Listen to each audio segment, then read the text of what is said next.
मनोज झा को आगे बढ़ा करके वोटों में डिवीजन कराना। चेतन आनंद जी कौन है? चेतन आनंद जी उसी पार्टी के विधायक हैं। क्या लालू जी ने उनको शोकॉज नोटिस देने का काम किया? फर्स्ट बिहार में हूँ आपके साथ शैलेंद्र कुमार। हमारे साथ बातचीत करने के लिए राष्ट्रीय लोक जनता दल प्रवक्ता राहुल कुमार जी है। राहुल कुमार जी से जानने की कोशिश करेंगे। सर, इन दिनों जो बिहार की राजनीतिक में गर्म है, राजपूत को लेकर, ठाकुर को लेकर, मनोज झा ने बिल महिला बिल आरक्षण में राज्यसभा में उन्होंने ठाकुरों पर आपत्तिजनक टिप्पणी किया था, इसलिए माहौल गर्म है और लालू यादव ने भी उनको सपोर्ट कर दिया है। देखिए, ये सब कुछ सोची समझी रणनीति के तहत हो रहा है। आप महिला आरक्षण बिल पर बात कर रहे थे। कविता बहुत अच्छी है, इसमें कोई विषय नहीं है, लेकिन संदर्भ से बिल्कुल अलग है। जानबूझ करके इसको घुसेड़ा गया है।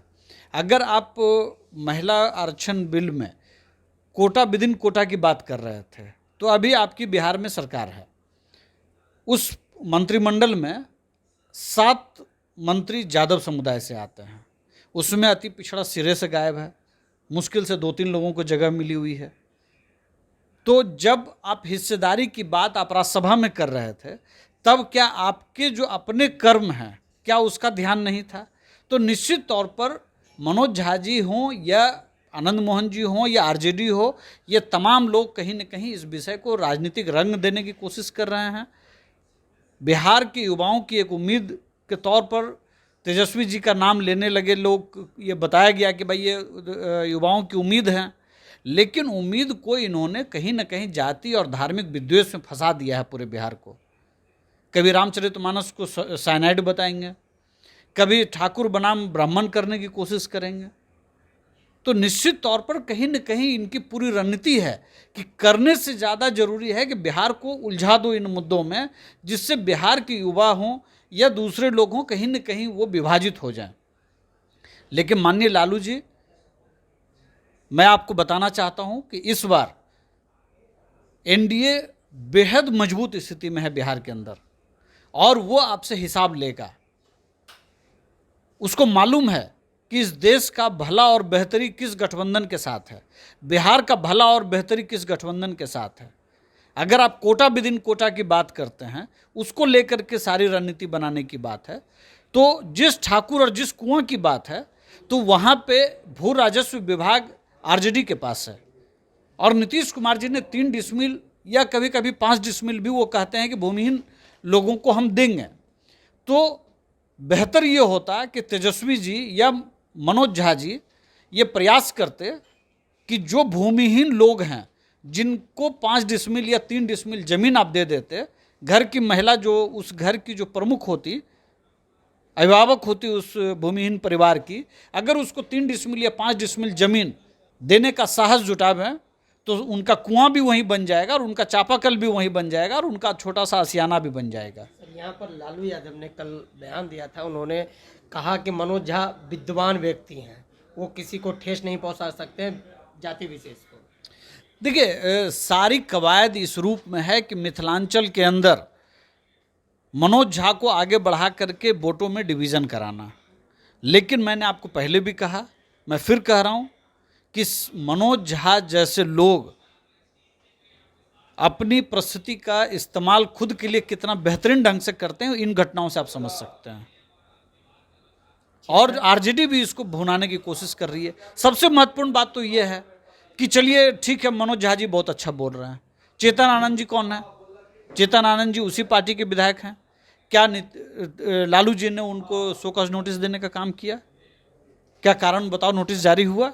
नहीं हुआ। इसका मतलब है कि कहीं ना कहीं लालू जी दोनों तरफ की रोटी सेकना चाहते हैं। आप जानिए, इस बिहार के अंदर जो महागठबंधन की सरकार चल रही है, जो इंडिया या गठबंधन गठबंधन की सरकार चल रही है, उसके कारनामों से इतने त्रस्त हो गए हैं लोग कि न सिर्फ अपर कास्ट के लोग, बल्कि पिछड़े, अति पिछड़े, दलित, महादलित, महिलाएं, सभी लोग मन बना चुके हैं कि एनडीए के साथ जाना है और बेहद मजबूती के साथ जाना है। लालू जी ने तो चेतन आनंद को कह दिया कि कम बुद्धि वाले हैं, अपने आरजेडी के विधायक को। सिर्फ बयानबाजी से नहीं होगा। क्या आप कार्रवाई करने जा रहे हैं? सवाल सीधा है।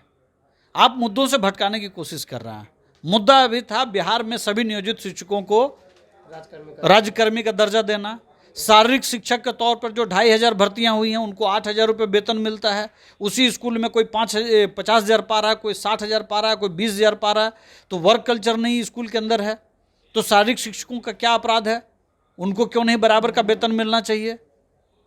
बिहार के अंदर गरीब भूमिहीन परिवारों को क्यों नहीं 3 डिसमिल या 5 डिसमिल जमीन मिलना चाहिए? बिहार के अंदर सफाई कर्मचारी 8 दिन से हड़ताल पर हैं। पूरे बिहार के अंदर डेंगू कहर ढा रहा है। हजारों लोग संकट में हैं। कई बच्चे, कई युवा काल के गाल में समा गए इस डेंगू की वजह से। लेकिन स्वास्थ्य मंत्री को ना तो दिल्ली दौरा से फुर्सत है और ना राजनीति करने से फुर्सत है। बिहार की सेवा करने के लिए ये लोग मैंडेट की चोरी किए थे ना। तो मैंडेट की चोरी करना आसान होता है, लेकिन सर्विस दे पाना आसान नहीं होता है। तो ये मुद्दों को भटकाने की कोशिश कर रहे हैं और कोई बात नहीं है। बिहार ना तो ठाकुर बनाम ब्राह्मण में जी रहा है, बिहार एनडीए बनाम घमंडिया गठबंधन में है। और बिहार ने मन बना लिया है कि 90% लोगों का मन बना हुआ है कि वो एनडीए के साथ जाएगा। और यही हताशा है नीतीश कुमार जी के यहाँ बार बार जो आना जाना बन रहा है। आप ये भी समझिए कि नीतीश कुमार जी भी आहत हैं इनकी हरकतों से। नीतीश कुमार जी अच्छी कार्यशैली के लिए जाने जाते हैं, लेकिन जिस तरह से यहाँ पे रामचरितमानस से लेकर के इस तरह के जातिगत भेदभाव की जो राजनीति हो रही है, ये कहीं से भी बिहार के लिए हितकर नहीं है। कि नीतीश कुमार 7 जन्म बीजेपी की तरफ नहीं जाएंगे और थूकने तक के नहीं जाएंगे। उन्होंने साफ साफ कह दिया कि अब नीतीश कुमार एनडीए में नहीं जा रहे हैं। नीतीश कुमार जी पिछले 1 साल से इस गठबंधन में पीड़ित के तौर पर हैं। और हमारे नेता माननीय उपेंद्र कुशवाहा जी बार बार कहते हैं कि बड़े भाई की हमें चिंता हो रही है, उनका स्वास्थ्य ठीक नहीं है। ये ललन सिंह और तेजस्वी यादव मिल करके माननीय नेता बिहार के मुख्यमंत्री नीतीश कुमार जी को प्रताड़ित कर रहे हैं। ऐसी स्थिति में जो ललन सिंह बोल रहे हैं, क्या उससे माननीय मुख्यमंत्री भी सहमत हैं क्या? और अगर सहमत होते तो आज अशोक चौधरी जी का कार्यक्रम उस जगह पर नहीं होता जिसकी वजह से आपने विवाद पिछले दिनों देखा था। कहीं न कहीं मंत्री के माध्यम से नीतीश कुमार जी ने भी बता दिया कौन सही और कौन गलत है। चलिए, ये हमारे साथ बातचीत कर रहे थे राष्ट्रीय लोक जनता दल के प्रदेश प्रवक्ता राहुल कुमार। इसी तरह आप तमाम खबरों के साथ बने रहे। फर्स्ट बार से शैलेंद्र कुमार। ये लो, मुंह मीठा करो। आज मैंने अपना जॉब छोड़ दिया, अब हम पूर्णिया वापस जाएंगे। जॉब छोड़ दिया है? मतलब ये घर कैसे चलेगा? हम करेंगे क्या? और माँ बाबूजी क्या बोलेंगे? इसलिए मैं एक और मिठाई का डब्बा लाया। अपने बिजनेस के लिए लोन अप्रूव हो गया।